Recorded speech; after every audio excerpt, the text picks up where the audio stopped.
আমি আজকে আমাদের এই সংবাদ সম্মেলনের শুরুতেই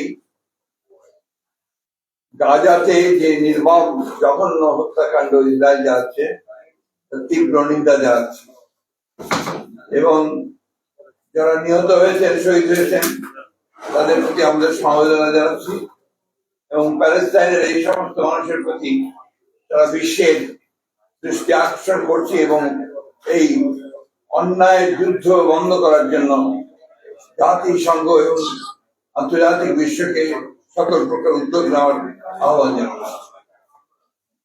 এর সঙ্গে আমরা গতকাল আমাদের যে স্ট্যান্ডিং কমিটির পরশু যে মিটিং হয়েছে, এই সভায় আমাদের স্ট্যান্ডিং কমিটির সদস্য জনাব নজরুল ইসলাম খান সাহেবের স্ত্রী তার ইন্তেকালে আমরা গভীর শোক প্রকাশ করেছি, সেটা আপনাকে জানাচ্ছি। একই সঙ্গে পূর্বে স্থায়ী কমিটির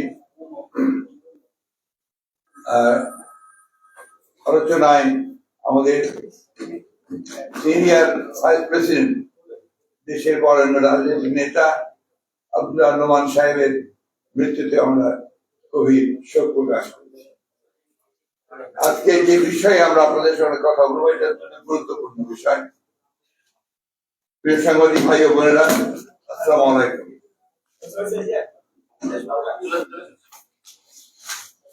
দীর্ঘ প্রায় 16 বছর ফ্যাসিবাদ বিরোধী রক্তঝরা আন্দোলন সংগ্রামের ধারাবাহিকতায় 2024 জুলাই আগস্টের অভূতপূর্ব ছাত্র জনতার গণ অভ্যুত্থানের মধ্য দিয়ে বাংলাদেশের মানুষ ফ্যাসিবাদ মুক্ত হয়। গণ অভ্যুত্থানের একাঙ্ক্ষ অনুযায়ী সাম্য, মানবিক মর্যাদা, সামাজিক ন্যায় বিচার ভিত্তিক এবং বৈষম্যহীন শক্তিশালী গণতান্ত্রিক রাষ্ট্র বিনির্মাণের প্রত্যাশা পূরণের জন্য দেশের জনগণ অপেক্ষমান। ফ্যাসিবাদ উত্তর রাষ্ট্র সংস্কার নিয়ে নানা প্রস্তাব আর মতামত উঠে এসেছে সংস্কার কমিশনের রিপোর্টের মাধ্যমে, যার মূল ভিত্তিতে আলোচনা করেছে বিএনপি 31 দফা রাষ্ট্রীয় কাঠামোর গণতান্ত্রিক সংস্কার প্রস্তাবের মধ্য দিয়ে গণঅভ্যুত্থানের অনেক আগে 2023 সালের 13 জুলাই আমাদের সংগ্রামের সময়। এক্ষণে গণতান্ত্রিক শক্তি সময়ের অন্তর্ভুক্তিমূলক বৃহত্তর ঐক্যের মাধ্যমে সংস্কার প্রস্তাব সমূহ গৃহীত বাস্তবায়ন করা আবশ্যক। জনপ্রত্যাশা অনুযায়ী সংস্কার প্রস্তাবগুলো সাংবিধানিক আইনি ভিত্তি প্রদানের জন্য একটি নির্বাচিত সংসদে কেবল উপযুক্ত করা। বিদ্যমান ফ্যাসিবাদ বিরোধী জাতীয় ঐক্য দেশের মানুষের মূল চালিকা শক্তি। এই ঐক্যকে অক্ষুণ্ণ রেখে এই দেশকে এগিয়ে নিয়ে যেতে হবে, এর কোন বিকল্প নেই।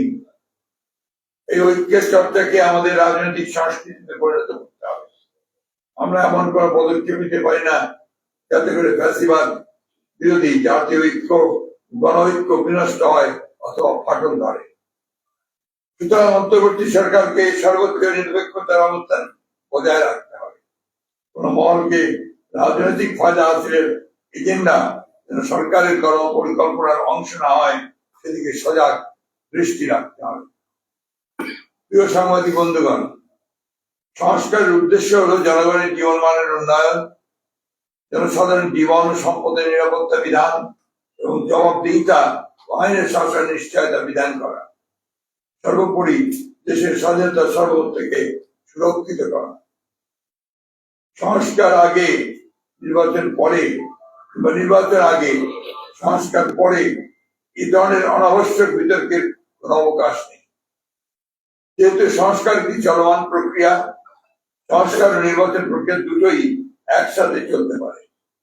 রাজনৈতিক দলগুলোর ঐক্যমতের ভিত্তিতে চার্টার রিফর্ম সংস্কার সনদ তৈরি হতেই পারে। নির্বাচিত সরকার পরবর্তীতে যা বাস্তবায়ন করবে।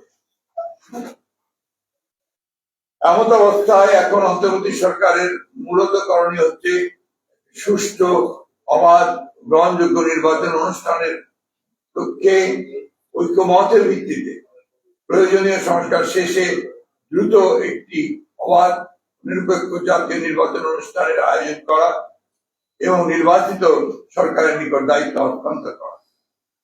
নির্বাচিত সরকার জনগণের কাঙ্ক্ষিত ঐক্যমত্যের সংস্কার সমূহ সম্পন্ন করবে, কেননা জনগণের নিকট দায়বদ্ধ ও ন্যায় বিচার এবং সুশাসন নিশ্চিত করতে অঙ্গীকারবদ্ধ নির্বাচিত সরকারের পক্ষেই গ্রহণযোগ্য সংস্কার সম্পাদন করা সম্ভব। অন্তর্বর্তী সরকারের কোন কোন উপদেষ্টা ক্ষমতায় থেকে রাজনৈতিক দল গঠন প্রক্রিয়ায় প্রত্যক্ষ পরোক্ষভাবে জড়িত থাকায় জনমনের সংশয়ের সৃষ্টি হয়েছে। এই প্রক্রিয়ায় প্রশাসন যন্ত্রকে ব্যবহার করার নানা প্রকার লক্ষণ প্রমাণ ক্রমেই প্রকাশ পাচ্ছে, দেশ গণতন্ত্রের জন্য মোটেই শুভকর নয়।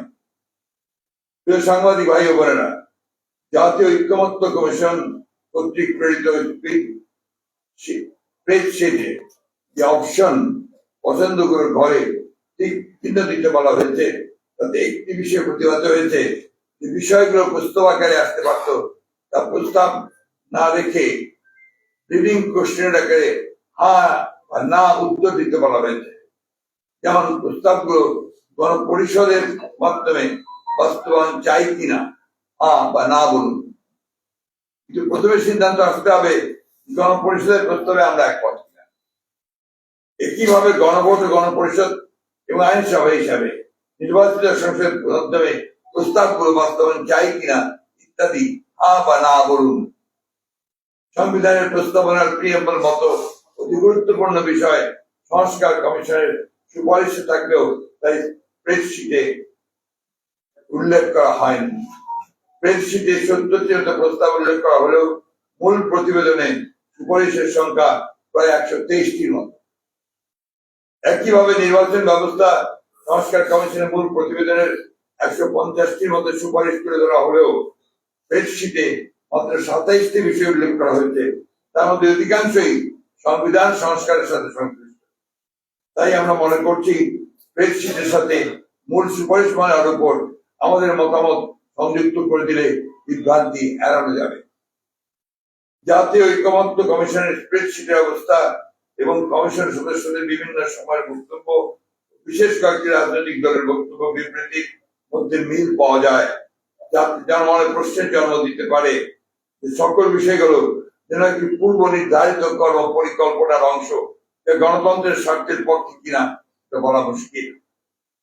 সুপারিশ মালার সমূহ পর্যালোচনার প্রতীয়মান হয় যে ভবিষ্যতে অনির্বাচিত ব্যক্তিদের রাষ্ট্রীয় দায়িত্বে নিয়োগের অযৌক্তিক প্রচেষ্টা রয়েছে, যা অনভিপ্রেত।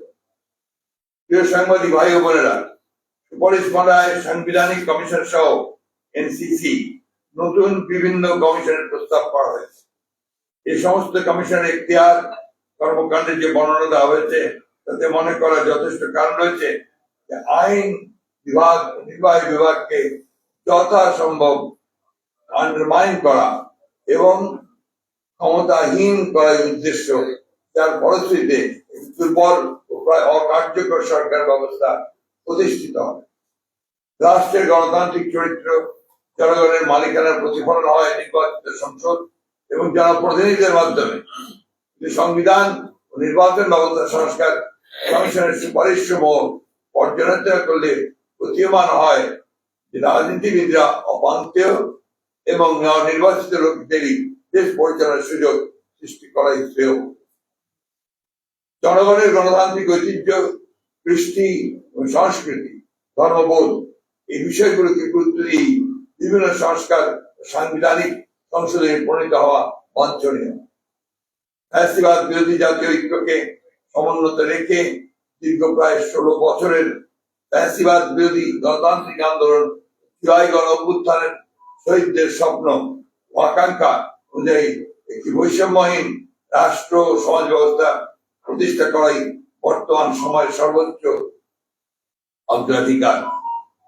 বৃহত্তর জাতীয় ঐক্যমতের ভিত্তিতে শক্তিশালী গণতান্ত্রিক রাজনৈতিক সরকার প্রতিষ্ঠার জন্য আমাদের সকল প্রকার প্রচেষ্টা পরিচালিত হবে, এটাই জাতীয় প্রত্যাশা। আপনাদের সকলকে ধন্যবাদ। আল্লাহ হাফেজ। বাংলাদেশ জিন্দাবাদ। মাননীয় মহাসচিব, আপনাদের তো কমিশনে সংস্কারের যে ইয়েগুলো আছে, আপনাদের কমিটিও আছে, আপনার প্রস্তাবটা কবে জমা দেবেন? আগামীকাল ইনশাআল্লাহ আমরা আপনার একটা বক্তব্য এসছে, কোনো রাজনৈতিক দলের বক্তব্য এবং সংস্কার কমিশনের আপনি এক্সাম্পল দিবেন কোন কোন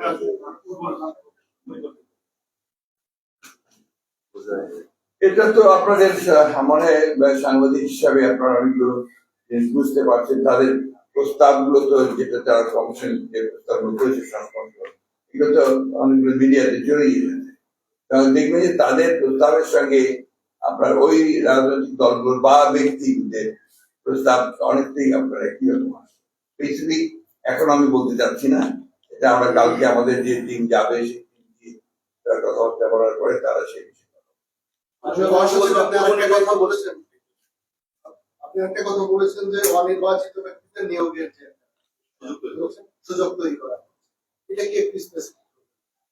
এটা হচ্ছে বলেন যে সমস্ত কমিশনগুলোর প্রস্তাব করা হয়েছে এবং ন্যাশনাল কনস্টিটিউশনাল কাউন্সিল নামে এনসিসি নামে একটা ফ্রেমের প্রস্তাব করা হয়েছে, সেটার গঠন প্রক্রিয়া এবং কার্য পরিধি যেগুলো বর্ণনা করা হয়েছে তাতে সমস্ত স্তরে স্তরে দেখা যায় অনির্বাচিত বিভিন্ন ব্যক্তিরা এই সমস্ত কর্মকাণ্ড পরিচালনা করবেন এবং সাংবিধানিকভাবে তাদেরকে ক্ষমতায়ন করার প্রস্তাব করা হয়েছে। তাতে করে দেখা যাবে নির্বাচিত প্রতিনিধিদের আর কোনো গুরুত্ব নেই, প্রায় সকল গুরুত্বপূর্ণ কার্যাবলী রাষ্ট্রের অনির্বাচিত প্রতিনিধিদের সমন্বয়ে সম্পন্ন হবে যদি এগুলা গৃহীত হয়। তবে আমি একটু প্রশ্ন রাখতে চাই যে আগামী ডিসেম্বরে এই অন্তর্বর্তী ইলেকশনের আয়োজন করবে এবং সেই ইলেকশনে সেনাবাহিনীর সহায়তা করবে, এই বিষয়টা বিএনপি কতটা আস্থা বা বিশ্বাস কেন রাখবেন না? তার সবকিছুর উপর আস্থা আছে। নির্বাচনের ব্যাপারে এর আগেও আপনার সেনাবাহিনী সহযোগিতা করেছে, এখনো করবে, সেটাই তো স্বাভাবিক।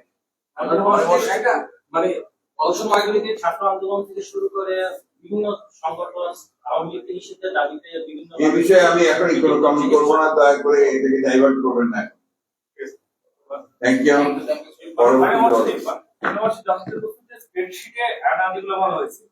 সেগুলোর সাথে যেগুলো আপনারা দ্বিমত কিংবা মন্তব্য দিচ্ছেন, বাকিগুলো থেকে আপনারা হ্যাঁ না উত্তর দিচ্ছেন, এগুলোতে মন্তব্য আমরা আপনার প্রত্যেকটাতেই আমরা রেসপন্ড করছি, যেটাতে হ্যাঁ দেওয়া দরকার সে হ্যাঁ দিচ্ছি, যেটা আমরা বক্তব্য দেওয়া দরকার সেটা আমরা বক্তব্য দিচ্ছি, এটা আমরা ওইভাবেই আমরা টোটালি কোঅপারেট করছি।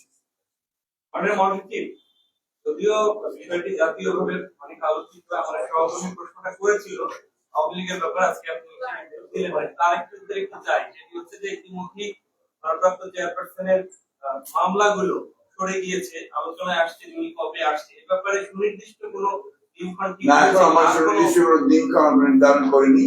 আমাদের যখন আমাদের মনে হবে যে উপযুক্ত সময়, সেই সময় তিনি আসবেন। Thank you sir.